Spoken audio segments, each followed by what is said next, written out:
Welcome back to Deck as you, everybody. The Champions League is back, and that can only mean one thing this time of year: knockout football.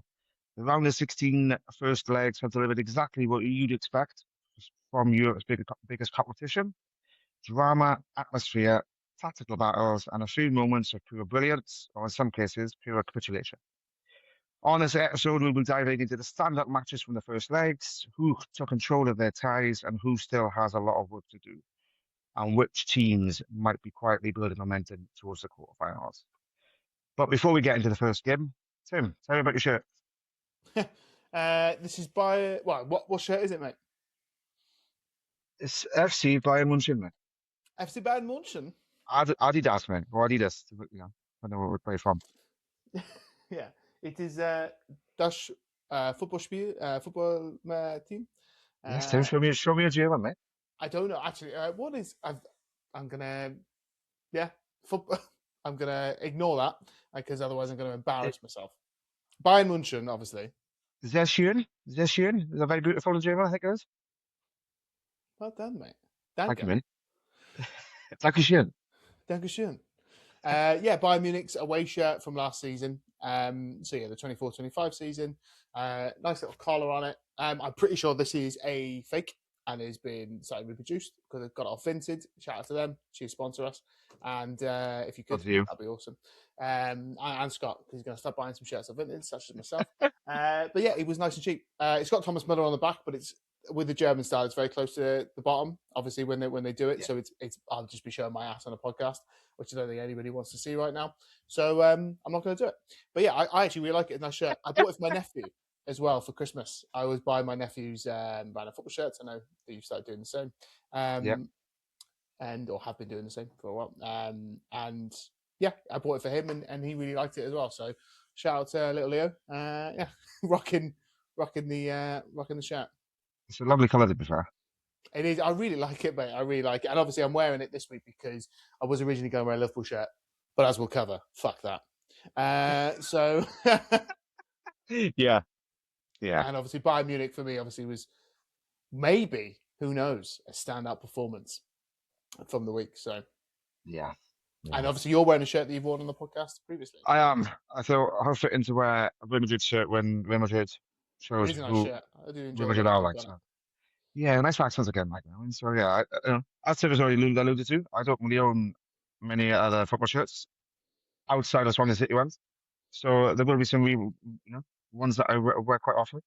But I thought today I could wear this one. And some new ones added to the collection, I think. Maybe eventually. Like and subscribe. Please. But yeah, let's get into it. We're starting off with a fixture that always carries a bit of European magic, a hostile atmosphere, two historic clubs, and a stadium that can sometimes swallow visiting teams whole. Okay, so we'll start with Tuesday night's first game, the early kickoff. Galatasaray 1, 6 times European champions Liverpool 0. Champions of England currently as well. I think they are forgetting themselves. We go to Istanbul and we put in an absolutely turgid, disgraceful performance that reminds me that I invest far too much time, emotion, and energy into this sport.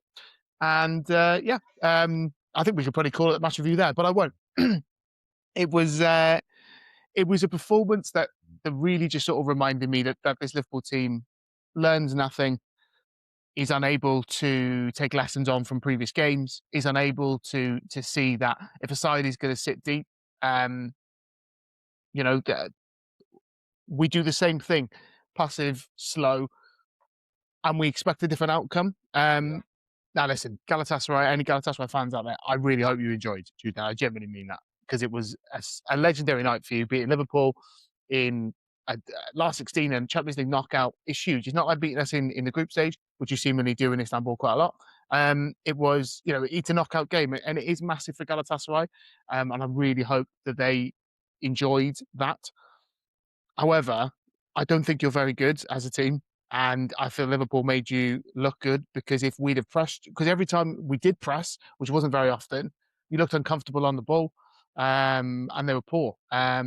In my opinion, I think Liverpool should have had a bright first 5-6 minutes, went 1-0 down from a corner, surprise, surprise.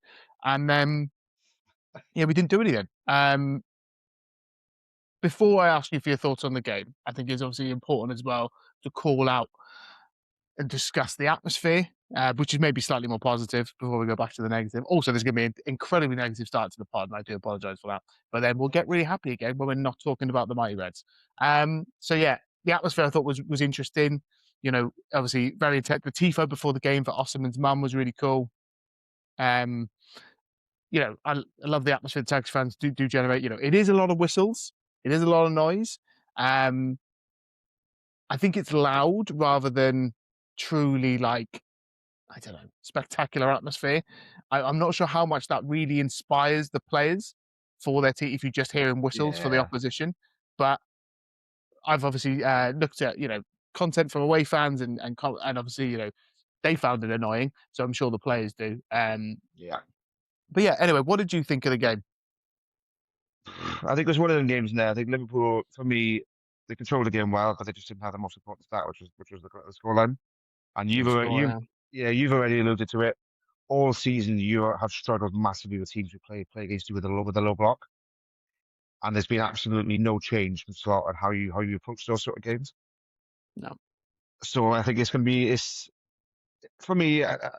Obviously, we both predicted the Reds to go through to the quarterfinals. I still think that, but I think you've got to score early and control the game from the off at Anfield. Otherwise, like obviously, there's frustration from yourself, which is clear to see. Everybody in that stadium will be feeling the same way you are, and if Galatasaray frustrate you, and the Liverpool players frustrate you again, it could, and you're not really a club or a fan base that gets on top of your players. You always back your players.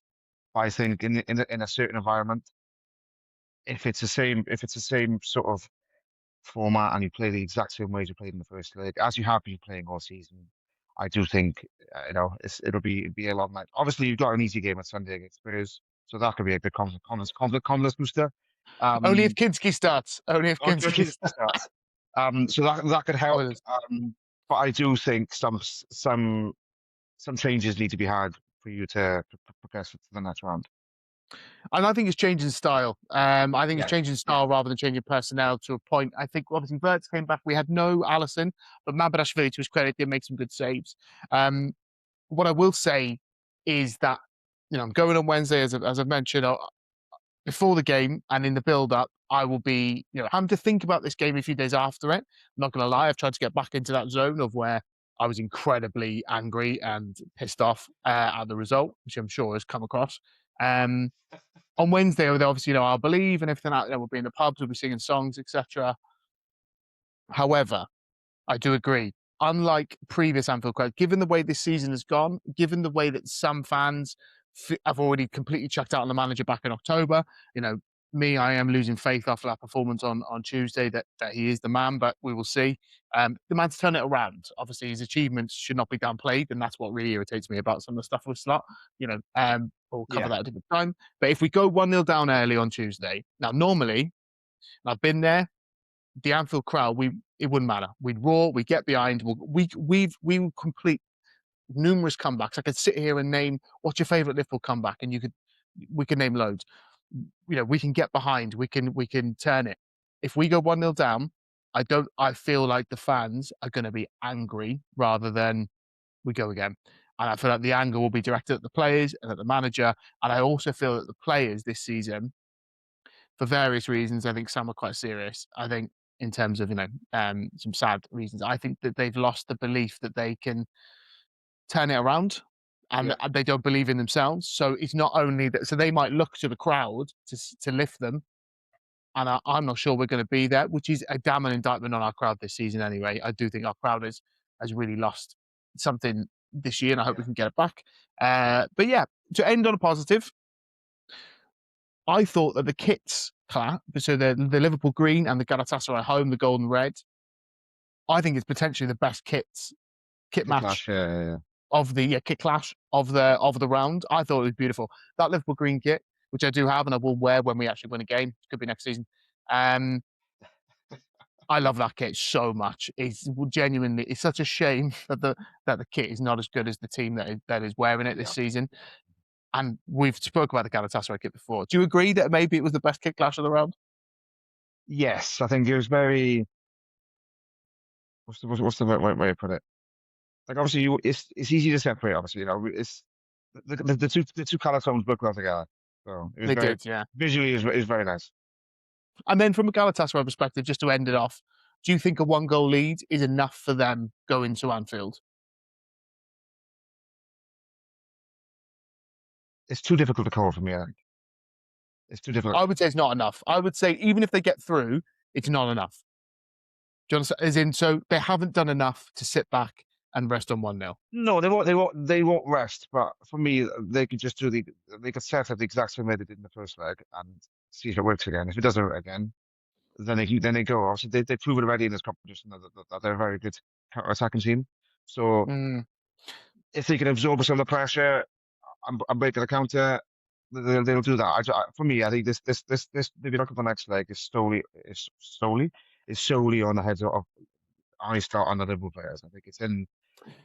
it's on them like so. And Particularly, and we've seen Galatasaray obviously take a 3-goal lead away at Juventus and blow it because yeah. they tried to sit back. And obviously, yes, they were sitting back the other day, but yeah, if we can get our crowd behind us, we'll go from there. But anyway, on to Wednesday. Looking forward to it somehow. Up the Reds. We can do it. Let's make it number 7. Right then, on to the second game of Tuesday. We're going to talk about Bayern Munich against Atalanta. It was a close game. Not Bayern Munich 6, Atalanta 1, and for me the tie is already over. Uh, Atalanta are usually or have been one of the most entertaining teams this season. Lots of attacking football, lots of chaos, lots of goals. The problem is that style against Bayern Munich can sometimes feel like trying to outsprint a Ferrari on a bicycle or something along those lines. Early on, though, it did look quite promising. Atalanta were playing their usual football, pressing high and very aggressive. But Bayern Munich did what Bayern tend to do in Europe this season. They absorbed the pressure and then exploded on the counter. 5 different goal scorers, with one of them by Michael Elise, who off the podcast, me and Tim spoken of, who's having an exceptional season, an exceptional time at Bayern Munich. And it just shows the quality they have. Really, they left Harry Kane on the bench because they didn't even need to bring him on. That's how dominant they were. I think once they got the third goal, the game felt done. The fourth, fifth, and sixth were basically just them saying, "We're here now. We might as well, finish it off and kill the game, kill the tie off in the first leg." But you've got to give credit where it's due. I think we've obviously backed Bayern to be finalists in this Champions League tournament, and this tie I think has only backed that claim. So they look frightening going forward, ruthless finishing, and a kind of depth that makes you think this team is going to go all the way to the final. So before I get your thoughts, Tim, the big takeaway for me, I think Bayern look very comfortable. For me, they're still heading towards the Champions League final. Obviously, the next round they could potentially play either Real Madrid or Man City, but I personally think it'll be Real Madrid. Um, but yeah, what was your thoughts on the game, Tim? Yeah, obviously it was at the same time as 2 other games that I was probably paying more attention to. So full disclosure, this one is definitely a highlights package game that I've watched. But my thoughts are, I think, you know, when we look at it, Bayern left Harry Kane, of course, on the bench following an injury. He's got more goal involvements than any other player, which is 33 since 23-24 season in the Champions League. You know, and they won 6-1. They had Mikel Elise, who's probably the best right winger in Europe at the moment, up for debate against Lamine Yamal. Man of the match performance, really, really good. They even got their second striker in Nicholas Jackson getting a goal.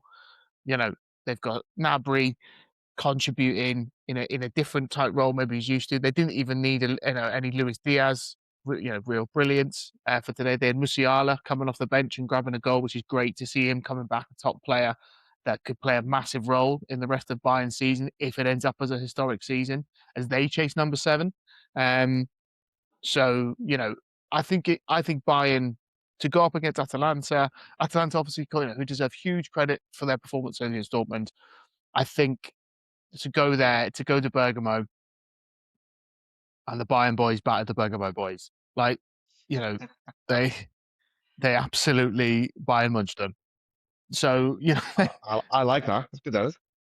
off the top of my head as well, mate. You know, I'm a lyrical genius. So I do think, though, I think the focus on Atalanta is for 2 seconds before I hand it back to you.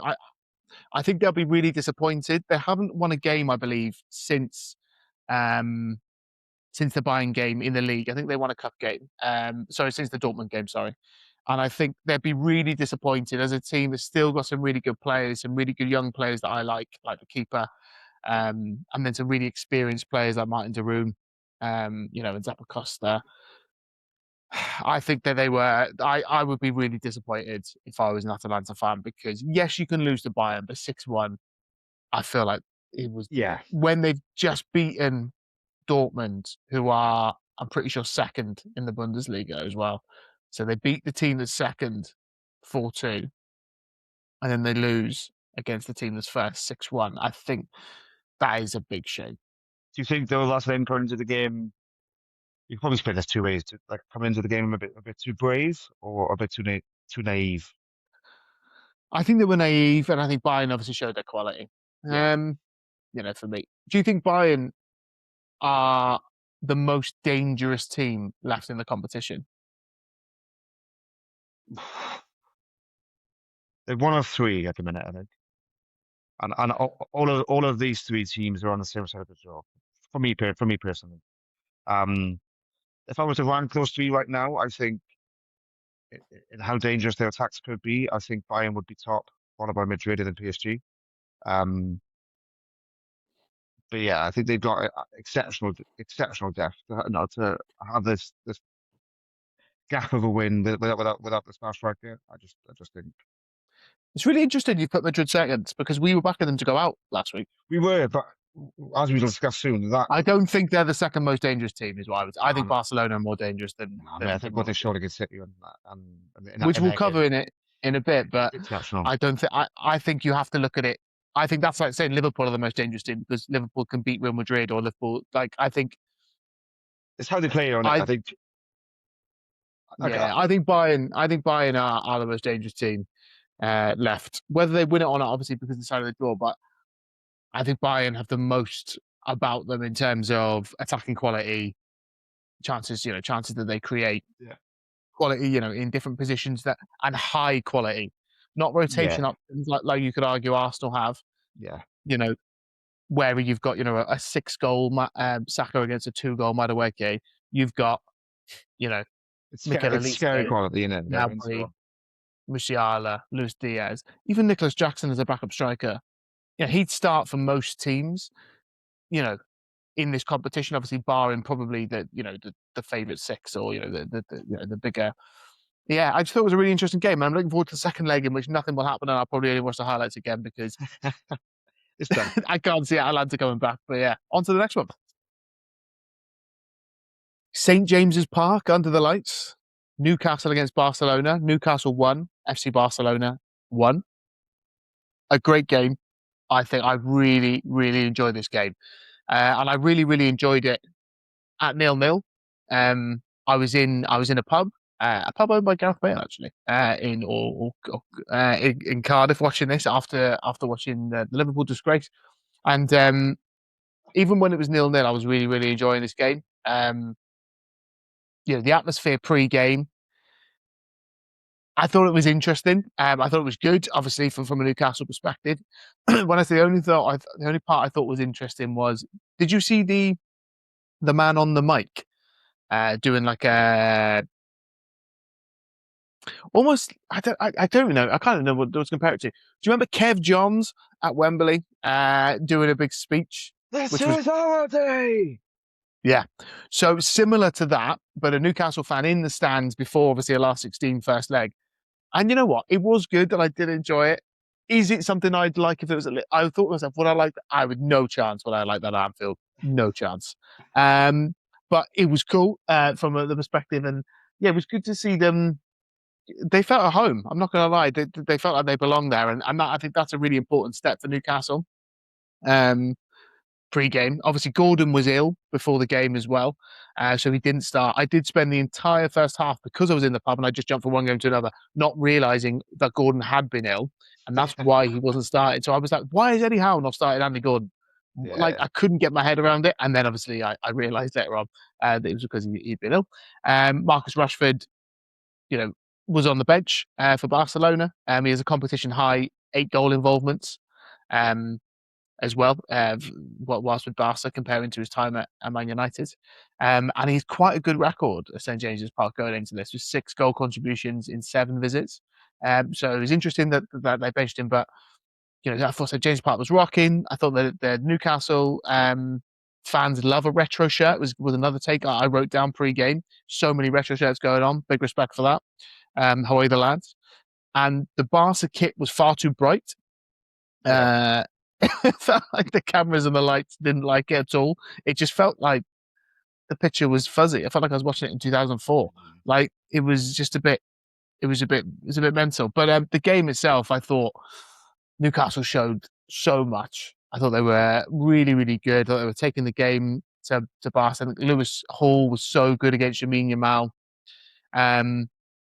Harvey Barnes gets the goal. If you know, you know. If you know, you know. Harvey Barnes obviously grabs the goal. And a player who's having a really, really good season. And you think, geez, this is a historic night for Newcastle. And I know they beat Newcastle 3-2 in 1997. It was a group stage game. So this night would have been bigger because it's a knockout game and it means more. So, go and you're thinking, Jesus, Newcastle going to take a 1-0 lead to the new camp. But still, regardless of that, just as a night in itself, it would be, historic, etc. And then they give away a silly pen, and then Lamine Yamal pops up to equalise. What were your thoughts before we talk about any implications for the second leg? What were just your thoughts, just on the first leg? What were your thoughts on the game? I think you touched upon it. The atmosphere was fantastic. Like Tim knows, I like my bit of theatrics, and as you alluded to with Kev John's speech, now that I know about it, like for me personally, that would get me up for the game.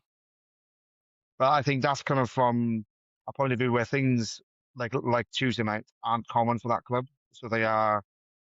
I think if that stage is common to you, then you don't need that sort of stuff. But I think the stuff pre-game and any single thing you can do to increase the atmosphere by a single percentile will help the team. I think you saw by the final results, and you could see by the stats. It's a very even game.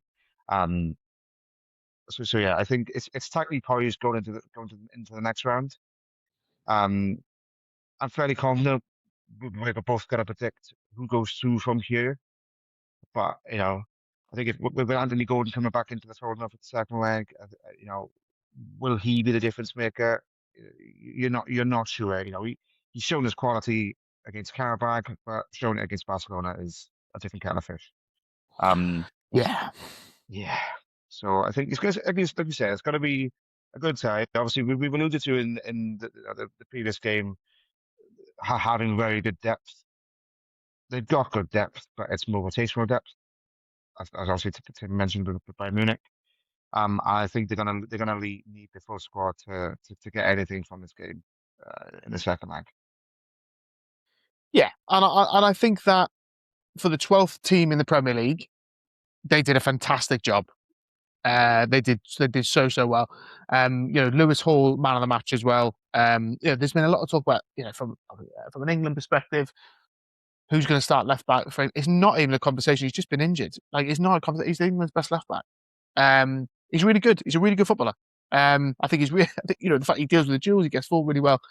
So yeah, massive praise for Lewis Hall. Lamine Yamal doing that celebration was quite funny. That's a James Barnes to be like, I like him. He's a good kid. You up? In front of their fans as well. I know, we're right in front of their fans. Barca fans are in the tower somewhere, so. Yeah, they're up in the heavens. Sky they're in Sunderland. That's how far away they were. But second leg wise, it's not enough for me, and it's not enough to take a 1-1 draw for the new camp because obviously Newcastle will need to get a result. Because Barca will have their fans behind them. Obviously, it's a difficult place to go. Difficult place to go from a historical perspective. I've been to the new camp. I watched it. It's not a difficult place. It's not intimidating. It's not intimidating in terms of hostile, but it's intimidating in terms of history and the scale of it. And obviously, when the Barca fans, the real ones, are enjoying it rather than there'll be a lot of tourists there. But yeah, the Newcastle fans they'll be in the heavens, to be fair, in the new camp as well. So it is tit for tat in that regards. They'll be up touching the sky.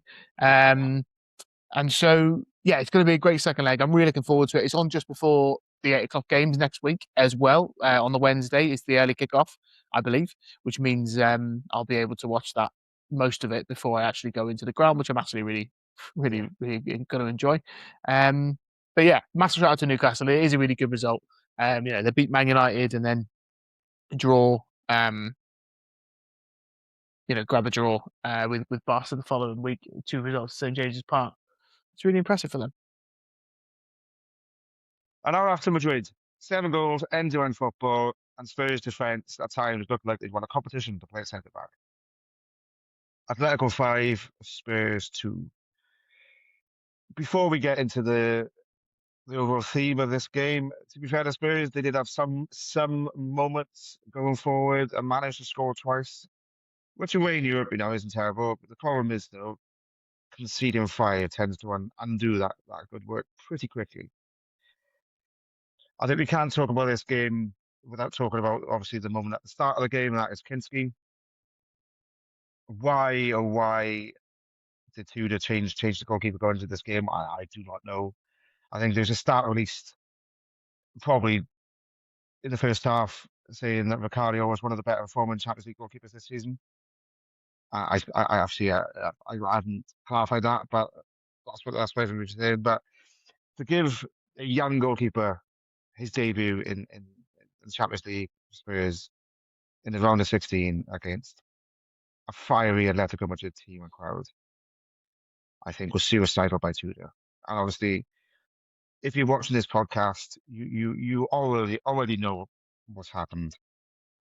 I don't want to jump on the guy too much. Jesus fuck, that was awful. It was Jesus fuck. Jesus, it's yeah. It was terrible. It was. Let's go through it. So the first one, it was a slip to us, and this happens more commonly. You've got to feel from the first goal. Many times keepers slip, and when they're kicking the ball out, it just still happens that not often that results in a goal. So the first one is for me it's frustrating, but it's not enough to warrant everyone jumping on his back. And then I think it was pretty poor. And then obviously Llorente does what he does best, which is scoring a Champions League goal against English teams. he loves it, mate. That and talking about chemtrails are the two things that they does best. Yeah, he loves it. And then obviously you got the second goal, another slip by Mickey Van de Ven. Mickey Longlegs. Who was surprised didn't get sent off in the end. Or Romero, you know what I mean? To be fair, lovely finish from Griezmann though on the second one. So controls. I think it was Danzo. He just turned inside out and then stopped a pass him. You know what I mean? It shows his quality. Lovely. And then I think the third goal. I think when you show Kingsley try to play that ball first time, it doesn't show a keeper that's low on confidence. No, because if you're low on confidence, you wouldn't even try that. But yeah, I think that just he capitulated on the night, in my opinion, and I don't think it was obviously it wasn't just him the reason why Spurs were shit, but he was a massive factor in being shit. Obviously subbed off at 16, 17 minutes, and Vicario was brought on. They conceded again, not too much later from a corner. But yeah, I think me and yourself, Tim, were talking. Like I was playing football at this time, so when I got in the car about 10 past 8, quarter past 8, I was like, "Oh, what's going on in the Champions League games?" And I saw the Spurs score, and I was like, "Fuck it out!" But yeah, it was a mad night in European football. I'm very interested to see now how this, plays out in the second leg. I think if we just focus on up to 3-0 Yeah, go on. just for a second before we sort of go, because we haven't discussed the rest of the game, and we need to give Atletico some credit as well. Um, Yeah, Up to the 3-0, then I think if we from Atletico perspective, brilliant, fantastic start. Even up to the 4-0, actually, with the Nomad grabbing the 4-0. I think such a great start from Atletico, really positive. Touches on a side that we covered before to say that unlike previous Atletico teams, this side does seem to have it in them to actually go and score quite a lot of goals. So yeah, fair play to them. Absolutely done so well. But then obviously a massive part of why they're up is the Kinski performance. I've seen some debate online, and I'm intrigued by your opinion on it. Would you have subbed him on 17 minutes? no. I think it's very difficult. Leave him make a save. Leave him try and do something because what you've done now is broken a player for the season. I think they've got to sub him. 17 times 3 is just over 45. They could have been 9-0 down. You're only 17 minutes into the game. For the last goal, he's not even looking, and when Alvarez scores, he's got his head in his hand, he's basically crying. And Yeah, I appreciate, listen, he should have hugged him, and obviously it's not great for him. The coach shouldn't have put him in, but he made a mistake and he's got to address it. Whether Igor yeah. Tudor is arguably the worst coach, since Bob Bradley, eh, you've got to. Probably, mate. Brad Bobley, whatever his name is. That's not who I am. No, he's the Roy Hodgson of Spurs, and Yeah, for me personally, I think you did make the right decision to pull him. yeah, Um, but he should have started actually. So no, he shouldn't have started, and he hasn't started since Barnsley in October, and Tudor could have started him at the weekend, etc. I don't think Vicario is as good as his press. I think he really struggles with crosses, um, which and he's good. not great. And yeah, I sort of go from there. But yeah, Atletico absolutely smashed it. Um, but yeah, so and then obviously we go on to the Spurs grab a goal back, mate. I'll leave you to take us through that. Yeah, Spurs gonna go back. It was Pedro Porro, I think it was going to It's go. Pedro Porro, yeah. It was probably the stand-up performer of the night. Let's be honest, it wasn't hard to be a stand-up sport, stand-up performer. But yeah, they dragged it back 3-1, and it was no 4-1. It was Sorry, 4-1. Yeah, 4-1. 4-1, Yeah, and it was like, oh, cool, they've got a bit of credibility back. And then 10 minutes into the second half, they almost score though. They almost scored, didn't they? Oblak makes a really good save, yeah, I think it's Alvarez. Finishes the fifth, doesn't he? But good it's the striker. Griezmann pass. It's Oh, the Griezmann pass. that touch, right? I think I will Touch, allude to a yeah, sexy moment later in this podcast. But that touch was very fucking sexy. I yeah. think It was even I can't remember touch of I the can't week. remember. I think it was Ali McCoy, I think it wasn't on commentary. Even he didn't even commentate. He just let out a gasp. Ah, that sounds It very was very suspicious, but it was very sexy and it was perfect so goal. good, so good. And then It was Alvarez does what Ekitike should have done earlier. Obviously, I love Ekitike, rated being my top striker, but he's 1-on-1 with the keeper. He scores the goal. He does what Ekitike should have done against Galatasaray, and Alvarez slots it. And for me, Alvarez is such a good player, and I know lots of people agree with that. But yeah, I think he's one of the best strikers in the world. But that Griezmann, he's 34 years of age. He's nearly 30. He's be 35 later on this month. Just a top player, someone whose career deserves a Champions League that he's not going to get. But I'm sure he's won a World Cup and he's won La Liga is another yeah thing. So I'm sure he's not too bothered. But he'll be when it comes, unless Atletico pull off something this season. Maybe they do. I think when we talk about best players who didn't win the Champions League, I think his name has just got to be in the conversation. I'm not saying he's a dead set, got in the conversation. yeah Of course, then Solanke grabs the consolation, doesn't he, with another goalkeeper mistake from Oblak. yeah. And this was the pitch of the first half, so it's maybe it was a sign of pitch that Kinski was on, like not his own ability. Exactly. Yeah. Maybe. Well, speaking of the side of the pitch, actually, so Atletico are notorious for overwatering the pitch in big games. And Barcelona complained about it after their 4-0 first their Copa del Rey defeat a few weeks back. They do water the pitch a lot. The pitch did look very, very, very slippy, but at the same time, uh, spot that in the warm up, wear longer studs, and yeah, go Yeah. from there. Do you have any?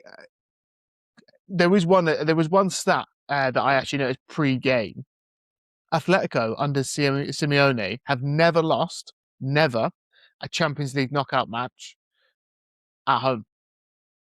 And that includes their previous home, the Vicente Calderon, and their current home, the Wanda Metropolitano. Never. 1-7, drawn 4. And now it's 1-8, obviously, because they beat Spurs. Do you think, by what scoreline will Spurs win in the second leg? -3. Nah, if we're honest,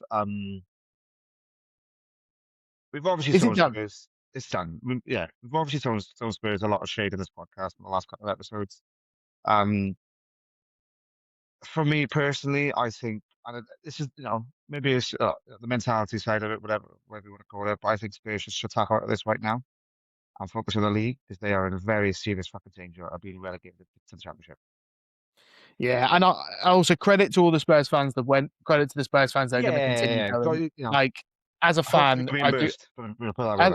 As a fan, I feel for them. It's an absolute nightmare. They're going to obviously they won the Europa League last season. They finally beat that hoodoo, and you feel like right things are going to change, and it's just getting worse. For them, they are a terribly run football club. They make Yeah. really bad decisions, and I think that is clear. But you've got a lovely stadium, and it serves really nice chicken. So there's It pros does. and It cons, does.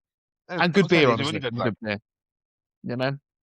Next So one. I hope the Atletico fans enjoy the beer and the chicken. I think I'd recommend the fried chicken at the Tottenham Hotspur Stadium. And yeah, we look forward to seeing you in the quarterfinal. And now is that's a custom to our podcast where we take you into a bit of what we call our culture corner. A quick snippet on some iconic stadiums involved in the world of football. And this week's stadium question is St James's Park. Obviously, they had a very good night against Barcelona, so we thought, what better ground to touch upon than this one? Like Tim, we've never actually been to a game to follow our respective teams in St James's Park, but we've both been in the city and seen the stadium and walked around the stadium, and it is an imposing stadium to that. Pubs, stations, everything, at its doorstep. I don't know if you're anyone watching or listening is too familiar with St James's Park, but it's a stadium that sits right in the middle of a busy Slap bang. slap bang in the middle of a city centre, and it's built on a hill. It's been around Yeah, since 1982. Sorry, 1892. I'm Sorry. gonna say longer than that, Honestly, mate. yeah. It's longer than that. 1882. It's as Tim just mentioned, obviously off the bat, it's the ninth largest football stadium in the UK with a capacity of just over 50,000. So yeah, it's a stadium that's known for its atmosphere. Obviously, I'll leave Tim to do the accents because, as Tim's told me many times before, no matter what accent I do, they all sound the same. Even when I say "How are you, the lads?" that probably sounds nothing like a Geordie accent. Like you're from Swansea, yeah. But yeah, what's your initial thoughts on St James's Park, then? It's obviously a beautiful stadium, yeah. But my grandfather was a Geordie and would have gone there. So yeah, it's definitely a stadium that I really like. I know my dad's been there and he really likes it. It's definitely somewhere I would very much like to go. I would like to go soon, to be honest. So I'll definitely be trying to sort that. It's such a cool stadium in terms of because it's just like again, it's like the ones I like. It's an old stadium that's been sort of developed and sort of progressed and moved up and upgraded over the years, but has always remained on the same site. Um, you know, one of the loudest atmospheres in England for sure. And they've had some historic results there. Just with the 1-1 draw against Barca could have been historic if it was a 1-0 win, but I think it's still pretty worth shouting out. But in Europe, which is the focus of our podcast, back in 19 give me 2 seconds, my son's not crying in the background. In Europe, back in 1970-71, they beat Inter Milan in the Intercities Fairs Cup there. They beat them at St James's Park, which I think is pretty cool. I think their first ever win there was actually against Feyenoord in the Intercity Fairs Cup, which is pretty cool. They won that year against Upest, which they played home and away 2 legs as well. So they have actually they won a European trophy there. the famous Intercity Fairs Cup.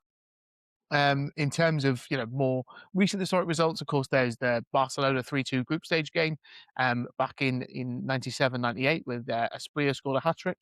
They've then had some other Champions League runs in which they beat Bayer Leverkusen, who were previous last year's finals, and they beat Juventus in the group stage there before. Some great nights for them. Then quite a few UEFA Cup runs in which they've beaten your PSV Eindhoven's and your Olympiakos's. And then in more recent years, who could forget the 4-1 win against Paris Saint-Germain in 23-24? Absolutely massive, historic night, really, for Newcastle. Because it was such a great atmosphere, and to beat a team of that quality that well, But it's a stadium that I think its best days, given their investment, are probably yet to come. If we're honest, they will, of course, eventually become a constant in these competitions. As two in the last 4 years they've been in this competition, and I can only expect that there's going to be a lot more. Its best nights are yet to come. I feel like that's almost the best combo, but it looks great. The black and white, the atmosphere, the tifos that the people do, the retro shirts, the scarves, the flags. They are fans that I respect, and they know how to do it properly. And their version of properly as well. Not my version. As we talked about just earlier, they had the guy with the announcer. Not my kind of thing. But they all seem to enjoy it, and fair play to them, enjoy it. Tifos as well, they're doing some cool jobs with those, with wall flags, I think, to them. Wall flags. And it's a really cool stadium, and maybe it'll be hosting a Champions League quarter-final. We shall see. But it may also be the last Champions League game that they host for 18 months that we've just seen against Barcelona, given their league form. But it's such a great stadium. Did you know as well, Tim? It changed names for some mere months under previous Sports Direct. Sports The Direct Sports Direct. in 2011, and it was changed back in 2012 because fans, obviously, I don't know whether they hated the name more than the owner, but they hated that name. And let's be honest, that's quite a cheap name for a stadium. And I also hosted football, the London 2012 Olympics as well. So that's really interesting. It's hosted obviously numerous numbers of England games. It also hosted Soccer Aid. I'm pretty sure the first ever Soccer Aid. When they did, which is quite interesting.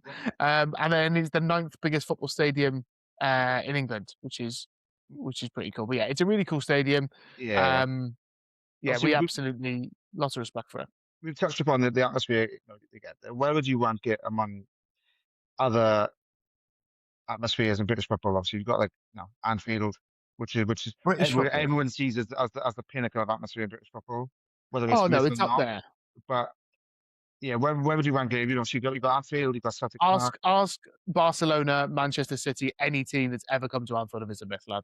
That's an app. That your comment is an absolute but some say I've been there with you, mate. It's a good. I know. If you're coming there with Stoke, with all due respect, we're not going to be rocking for you when we've seen, when we've won, we're the most successful team in England. We're going to be rocking when it matters. In terms of atmosphere, Newcastle can be flat, just like every other stadium. But it is a really good atmosphere, and it's an authentic atmosphere. They sing about themselves quite a lot as well, and Sunderland, which I think, but they do sing about the fact they're Geordies, and it's a one-club city as well. So it's definitely one of the best stadiums in terms of where I would rank it. English football wise, I think it's up there with Anfield and Old Trafford when Old Trafford wants to be there. When Old Trafford has the night to be there, which it hasn't necessarily had in the last decade. So I would say that for me, they're the top 3 club wise. I'd agree. At the top level. In terms of, obviously, when you can Britain, obviously you include your Celtics and your Rangers, and you start to wind it. So therefore, it would be in the top 5. But in terms of as a venue, all you've got to do is look at the results they are capable of getting with St James's Park on their side, and it's going to be a great weapon for them moving forward as the club looks to progress and look to become an established European force. Yeah, couldn't agree more. How are the lads? Okay, so for our next game, we're going to head to the Bay Arena For Bayer Leverkusen 1, Arsenal 1. Now, on the previous pod, I nicknamed Bayer Leverkusen's game against Nebrakas Bayer Leverkusen, and this game was kind of similar. Not much to go through. Arsenal hadn't actually been behind at all in the Champions League this season at all until the header from Andrich from the corner, ironically, which they then celebrated in the faces of Arsenal. I thought the stadium looked cool. Really like the flags that they had going on. I thought that they made a good effort. And then Madueke dives. It's not a pen for me. Do you think it was a pen? Ah, not a pen. No. And Kai Havertz scores against his former side. They'd actually awarded him before the game with like a plaque because obviously he'd been there from when he was a child, obviously, and then he left to go to Chelsea. And yeah, and that's how he repays them. Disgusting. No, obviously scores a pen, comes on. A good result on the day for Bayer Leverkusen. Do you think it was a missed opportunity though? Yes. I think there's a chance for them to stick a claim this time, and they failed to do that. If you're Arsenal, you're probably thinking, yeah, we'll take that. A draw away in Europe is Yeah, a knockout game is always good. it's a It's good like result. finding a 10. Yeah, it's like finding a 10 in your coat pocket. You're happy, but it's not life changing. And obviously they go back to London now. And yeah, for me personally, I think it's more or less a foregone conclusion that Arsenal will progress. I Mm. think the only question marks for me is who starts on the right. For personally, I think you're going to think, what does Noni Madueke got to do to get a start on Arsenal He shirt? hooked him on 60, didn't he, Saka? Hooked him on 60, Yeah, which is a big you talking know, point from the game, really. Saka is an exceptional player. Obviously, Taylor alluded to earlier in the podcast. His goal return isn't the best. He's not Um, exceptional this season, though, isn't it? He's not, and he no, I think wasn't he exceptional last season because he he was hasn't injured been the so much. same really since he's done his hamstring in, which tends to happen to some players because he's lost that spring in his step. Like, but I Yeah, think every time Madueke's come on the pitch for Arsenal, he has shown he's got true quality. I think he needs to be given the chance to show that quality in a big game. And for me personally, I think there's no better time to trial something than this game. It's a game where you feel they should progress, especially at home. And I think just give him throw him in, like give him the chance. yeah, 100%. I agree. I think from an Arsenal perspective, I don't think they played well. But at the end of the day, European football, a draw away from home is always a good result in a knockout competition. It is. And so therefore they've done well. Arteta has taken a good result, in my opinion, back to the Emirates, back to North London forever. And anything can happen in football though. So yes, it's a full, but Arsenal could have a player sent off early. Bayern could get a pet. A lot could happen for Leverkusen in that second leg. But you would say 9 times out of 10 that this one is probably now unfortunately going to finish in the way with Arsenal winning. But I think Bayer Leverkusen gave a really good account of themselves, and didn't disgrace themselves at all. They were the better team than Arsenal, and they should take huge credit. I know we're going to talk about one of the stories of the Champions League, Bodo Glimt. Before the game, a lot of people probably expected Sporting to control things, myself included. So Saturday now, we're looking like got some egg in my fist. But clearly nobody saw Bodo Glimt that like because they absolutely tore it up. I think from the first whistle, they were aggressive, organised, and honestly looked like the team more comfortable on the big stage. They opened the scoring just after half an hour with a penalty, which is very good. We got any thoughts on the penalty, Tim? It was scored by Fett, the son of Boba and grandson of Django. Um, I like it. That's good. it was good. Nah, it was great. It was great to see the sea of yellow again. They love yellow, obviously, because of their colours. But almost every fan is wearing a yellow with a yellow scarf. Yeah, There's flags going on. it's a very good visual. Very good visual. They don't call it mellow yellow in Bodo. But yeah, no, I think I obviously, if you've watched the previous episode, I back Sport into, I think I called it recency bias. And I look a bit stupid now because I think Bordeaux looked absolutely fantastic. Um, there's absolutely no panic, no nerves. They're just really, really confident. And I think by the time the third goal went in, I think Sporting were like, they look at it as shell shock. We've talked about the atmosphere in Bodo Glimt previously, but it's a very daunting place to go to, and I do see them going through now. I think the 3 goal cushion, as they've proven away into whether they have a similar sort of cushion. I think that they can, take confidence from the previous 5 games now into the second Mm. leg and go through to the quarterfinals to potentially play either Arsenal or Leverkusen. Um, so yeah, what's your thoughts before we close it off, Tim? What's your thoughts on Bodo Glimt and Yeah, I yeah, think they've done really well. Obviously, they're still the story of the round. Um, I think from a sporting perspective, it's a massive missed opportunity. You know, in in the 80s even, they reached the quarterfinals. Um, and then they the next time they got as far, was actually in 21-22. They reached the last 16. And, this was a real opportunity. Their neighbours, Benfica, have won the European Cup back in the 60s and have had better progression in Europe. Now Sporting did reach the UEFA Cup final in 2005, and they did win. I think it was the Cup Winners' Cup back in the day. But in terms of the Champions League, I feel like it's not over yet. So maybe that's me being slightly harsh, but it feels like a mass. It feels like a big yeah, missed opportunity. yeah. I think for me it's done. I think they go through. I think the bigger questions you ask yourself when you think about it now is this obviously it'll be a season you remember, but you got to think what happens to the squad after this and whether they're moving up. I say it's not much common knowledge, and I'm not even sure if you're aware of this, Tim, but my club Swansea City will link with Casper Hogg. I was literally going to say I think a lot of them go to the Championship, and I'd like to see Swansea sign So Howard. we approached them in January, but they didn't want to let up after the injury to Artemisia, and they didn't want to let up. Um, Given the lack of depth. But I do feel that this could be a moment where I don't think they have the ability or the financial power to hold a lot of the players. So whether this is just a one season wonder, so to speak, it's not that could be the wrong phrasing. But yeah, but what do you think that happens to them after the season? I think that yeah, a lot of players will end up getting moves. I think the moves won't be as glamorous as some might think. One of their players, for example, who was doing well in the group stage is now at Blackburn.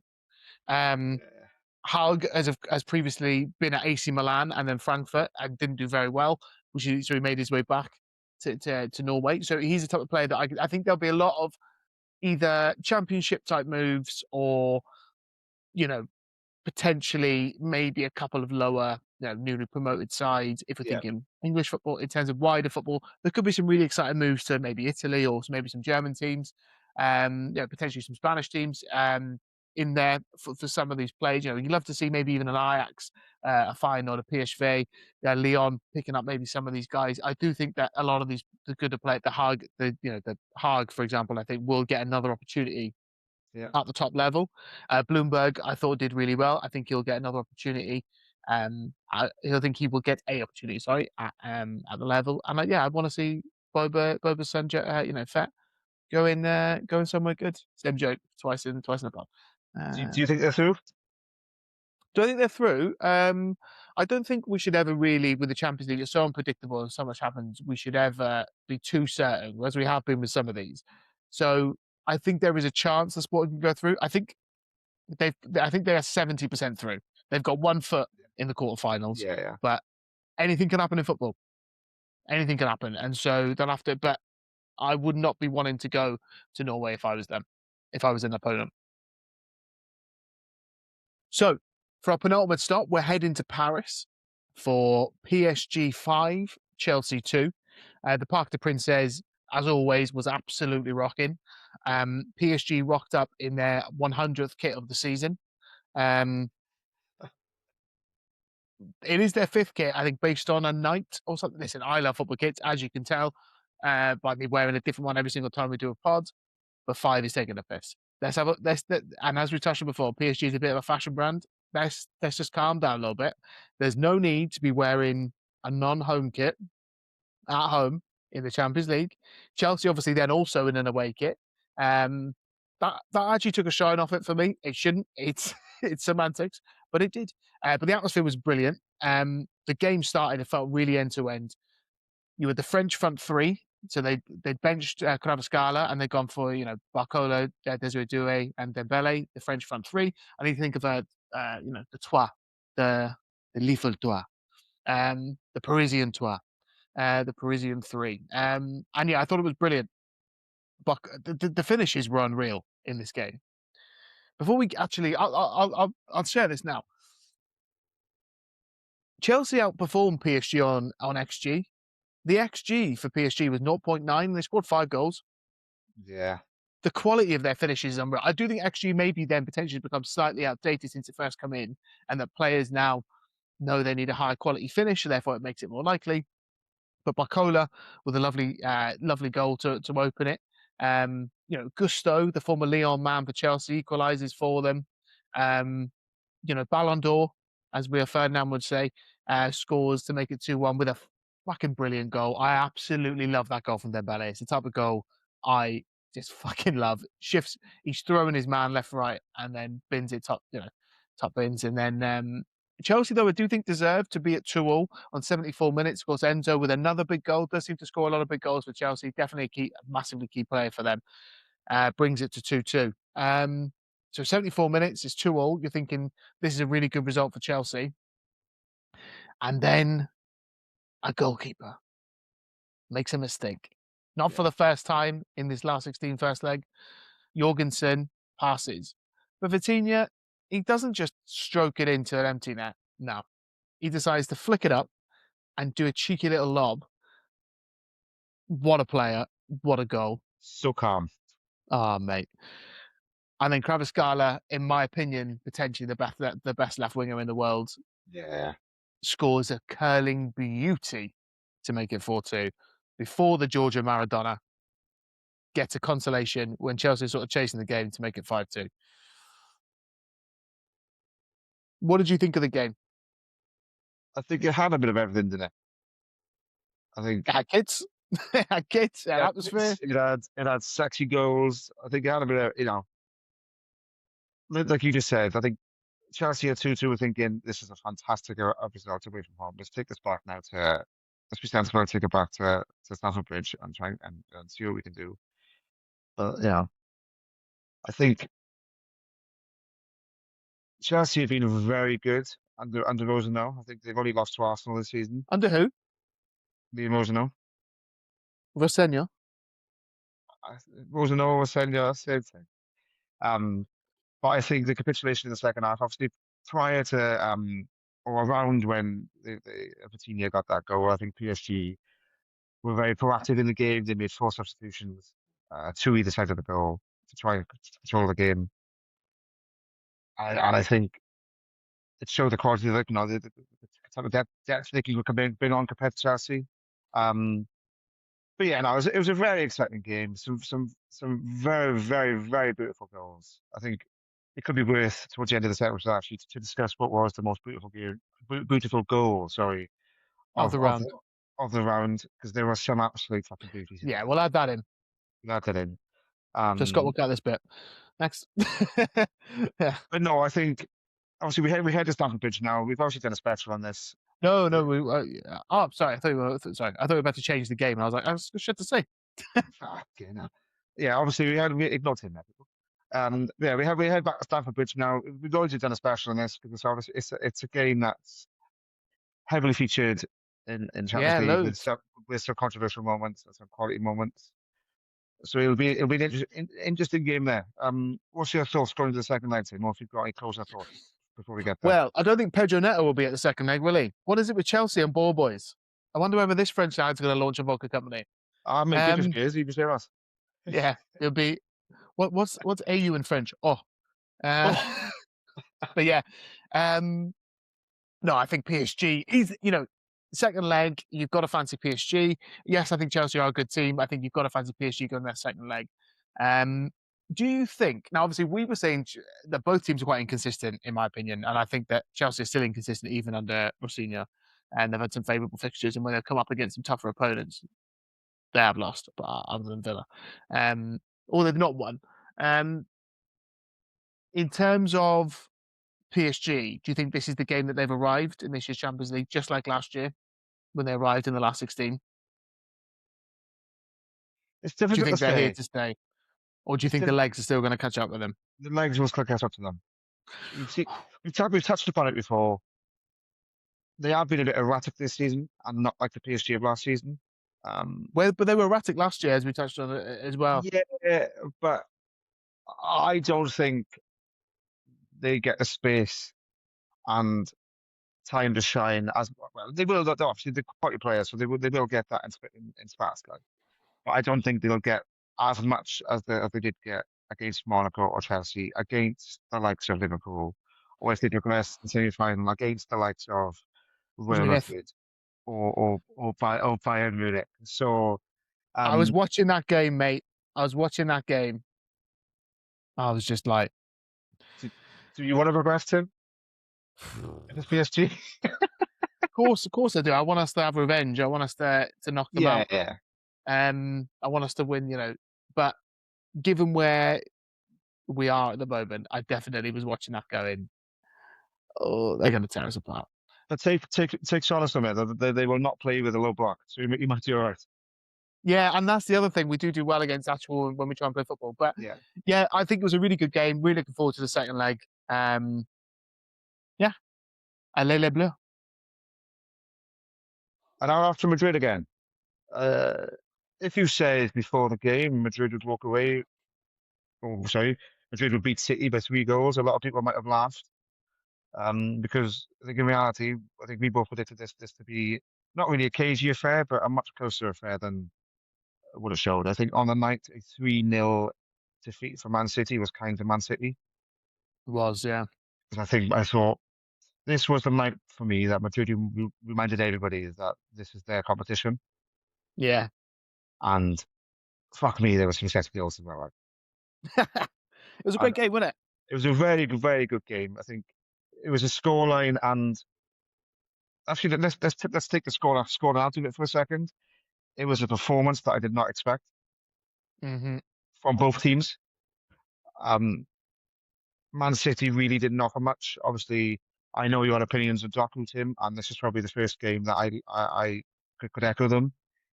He was scary up until he was, getting the ball out of the box. But then every 3 or 4 crosses, he'd do a lovely cross, and nobody would be there to tap it in.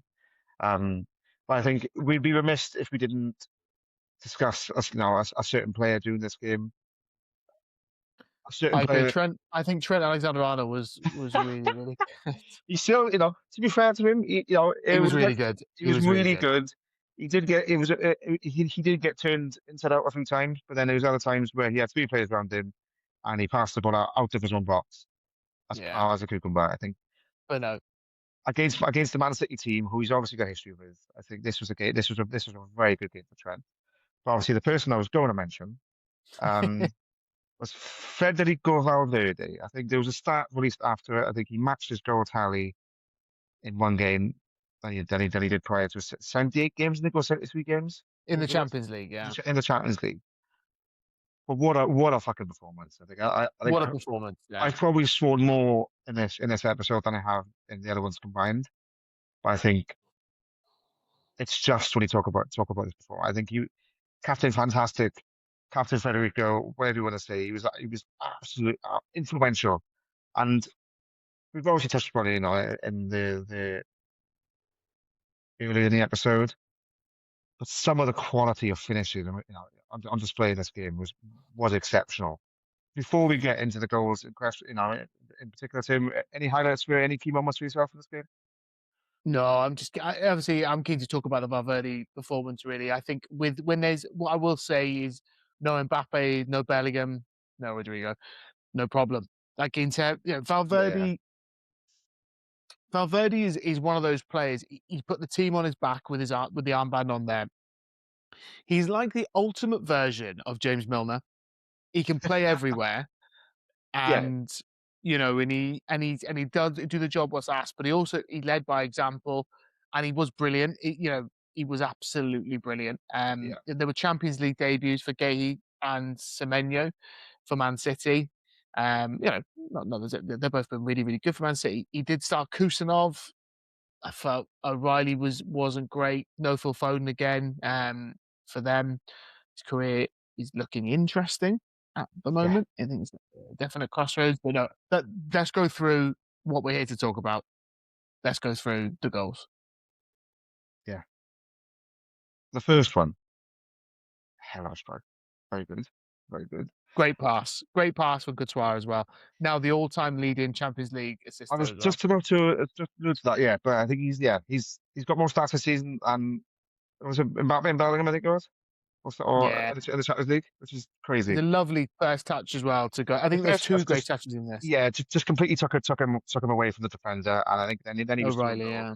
and then it was Donnarumma pulls his arm away for no reason.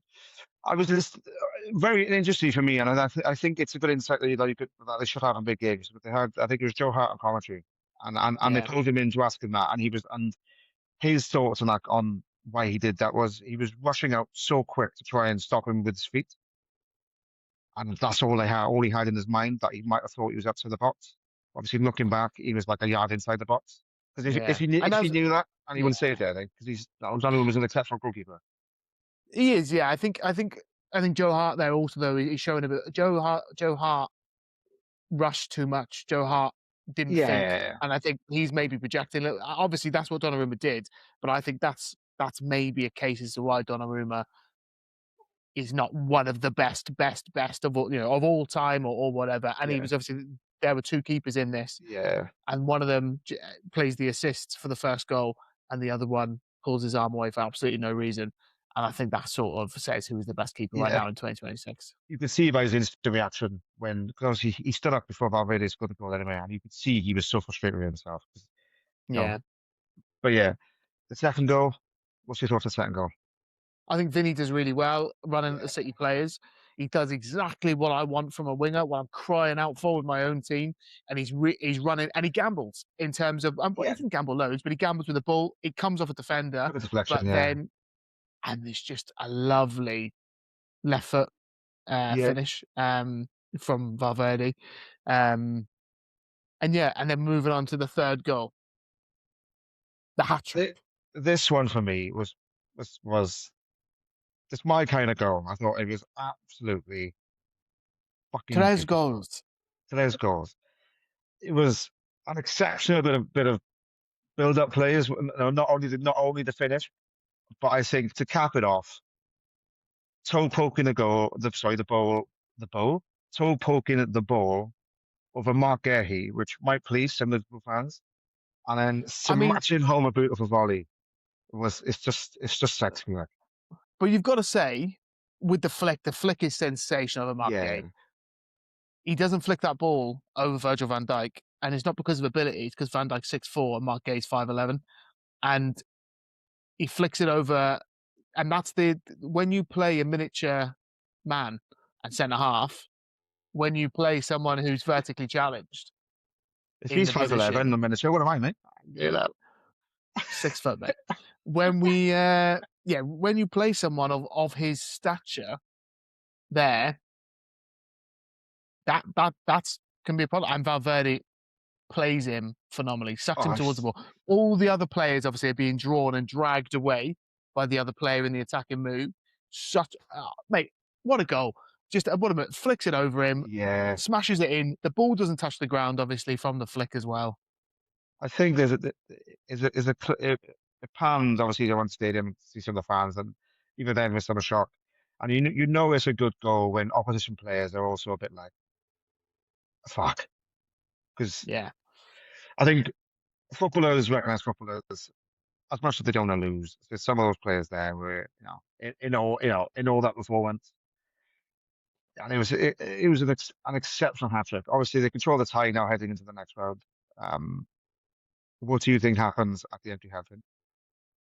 Um, well, I thought Man City would be much better than this. So I'm really, really surprised. I think Real Madrid will obviously see it out. Whether they win the game or they just see it out, I think that is them. From a Real Madrid perspective, we've got to remember, it could have been four. They had a penalty save, a great save by Donnarumma, and it was a bit of a soft pen. I don't think Vinicius is the best penalty taker in my opinion, and if Mbappe's on the pitch, I think he takes it. But I don't think that was a very good pen. It could have been 4-0. You know, it Yeah. was the first time Real Madrid had been 3-0 up in a knockout game since 2014, the semi-final against Bayern Munich. You know, Real Madrid also they got quite a lot of injuries, and they started Thiago, the youngest ever Spanish player to start for Real Madrid in Champions League games. He's surpassed Raúl. But you know, they had a lot of young players on the pitch. We have Brahim Diaz doing well, the former City man. But yeah, in terms of the second leg, yeah, they've got to get Haaland in the game. And I know he only touched the ball 10 times. But over the course of the season, he's in the 5th percentile for touches anyway of a football compared to his peers. But he's in the 99th percentile for goals and the 94th percentile for shots. And so, but you've got to get him in the game. You've got to feed him the ball. You've got to create chances. And obviously, it's not just down to him.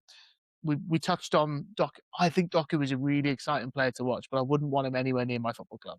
And he's purely from perspective, he's got no end product or limited. He's got limited end product. He Yeah. does not contribute numbers, and it's not just this season. It's throughout his entire young career. He does not contribute numbers. Yeah. He doesn't score goals. He doesn't get assists at a high level for a player who's playing for Manchester City, arguably Yeah. one of the most creative and attacking teams we've ever seen under Pep Guardiola, and he doesn't get numbers. Takumi Minamino got better numbers from playing for Liverpool, and he was playing 2 minutes a game. Like, you've got to do Yeah. something. But yeah, what about you? Second leg, where do you think this ends? Are we moving to a Real Madrid quarter-final, or will City come back, harness the power of Manchester and There's power in Manchester. mate, industry town, isn't it? Famously full of factories, mate. Full of factories. For me, I think, oof, like you said earlier in the episode, you never want to talk in absolutes in football, but I think I don't see Madrid capitulating from the 3-0. It's a tough ask. Yeah, It's a 'cause tough ask. that will then in turn obviously open up Man City on the counter because they'll have to overstretch themselves, Mm-hmm. and I think it'd be very difficult to score 3 and keep the clean sheet. Playing that way. Yeah, I fully Obviously, agree, and I think go on, mate. I was just going to say, obviously, we may have maybe got the Real Madrids not being, we didn't see Real Madrid doing it. I don't think many people did.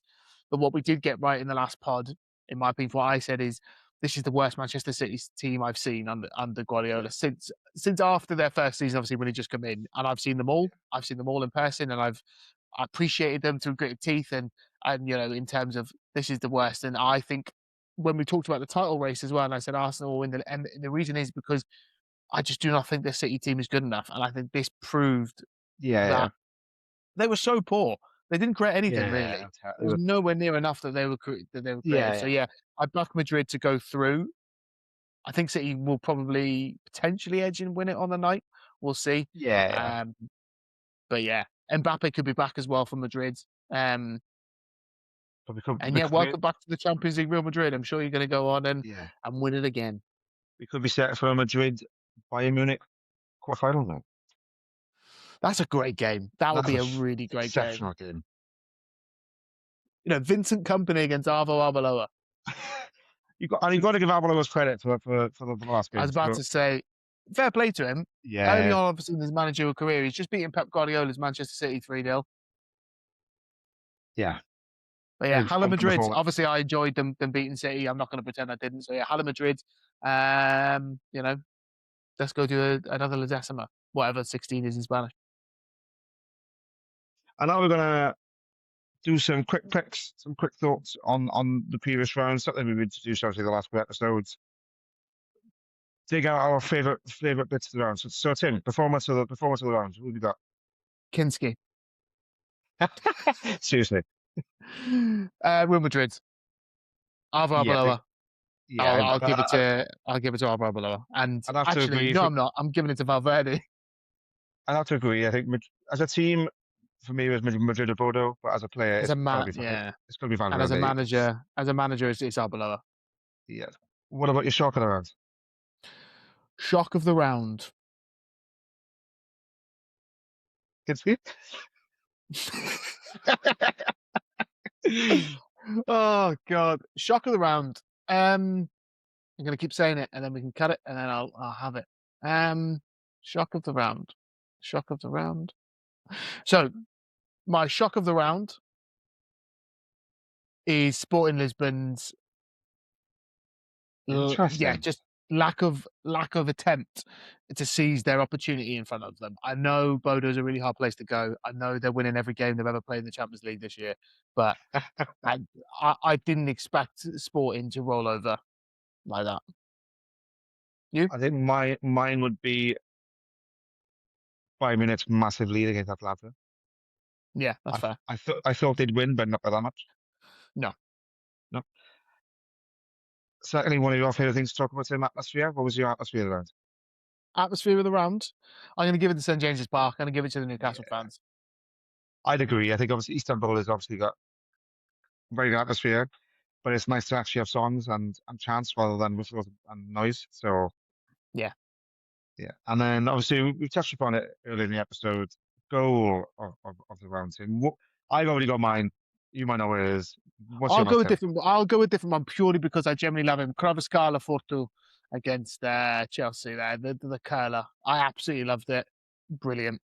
Brilliant finish, and I've Yours is the just correct talked. answer. Yeah, I've just talked about it. Valverde's third goal, absolutely exceptional. I think if they go on to win this tournament, I think that hat trick will get replayed and replayed Oh, and replayed historic. Yeah. for for all time. Like so, I think it'll be no, replayed anyway. We'll end up covering this episode and that game. Sorry, on a future episode if we're still doing this podcast in 10, 20 years time. yeah, yeah, yeah, Because yeah, it was class. It was as far as Champions League hat tricks go. There's not many better, and yeah, it was a yeah, really enjoyable round though. It was a really enjoyable last 16. It was full of class games really, and that's why this is the best competition in world football. In terms of quality, in terms of goals, excitement, you know, tactical battles, atmospheres, kick clashes. You know, it's the one. The Champions League yeah, is the competition. It's more exciting, you know, than any others in terms of and the games that you get and the games that it produces. So yeah, the second legs. Let's yeah. just let's round it off now. We've done our predictions obviously before, but let's just see if we want to revisit them really quickly to see our at the end of the show. Let's say who's going through. So who's going to be in the quarterfinals? So Galatasaray, Liverpool, Liverpool, Liverpool, Barcelona or Newcastle. Barcelona, Yeah, Atletico or Spurs. I'm going Atleti. Kinski. Kinski. It was his Atleti. birthday on the 13th of It March. wa- So happy birthday, Kinski. I'm sure you're having a great week. and they wished you happy birthday as well. Atalanta or Bayern Munich? Bayern Munich next. Uh, Easy one. Leverkusen or Arsenal? Arsenal, Leverkusen. Joe Kwanzaa, last minute, mate, because he's going to hold up the 6. I'm sticking to it. PSG or Chelsea? PSG, PSG. Bodo Glimt or Sporting? Bodo Glimt. Bodo, yeah. And Real I'm backing the Madrid boys now. or Man City? Real Madrid. Yeah, I think it'll be our below is Madrid. Has the first leg, Tim, changed your thoughts on who will win it, Yeah. or are we sticking with Bayern Munich? Oh, no, not in terms of who's going to win it, no, but in terms of I didn't expect Real Madrid to be that good. I thought PSG really entered the competition. I thought it might be slightly closer. I expected Liverpool to be a proper Liverpool team and not a shower of shite. So they've gone down in my estimations and my belief. Obviously, Man City were crap, and obviously, yeah, we knew Bayern Munich were good. So no, I'm still sticking with the Bayern Arsenal final at the moment. Cool. Yeah, it's been a great part. It's been good to look back on what's been an exceptional round of Champions League football.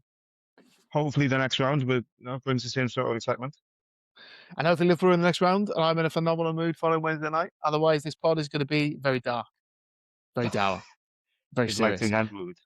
But now, I hope you all enjoy. Look forward to watching the second legs and catching up afterwards.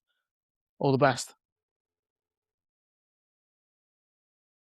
Thanks for listening. Don't forget to like and subscribe and leave any comments below on your thoughts of the games. Potentially your goal of the week.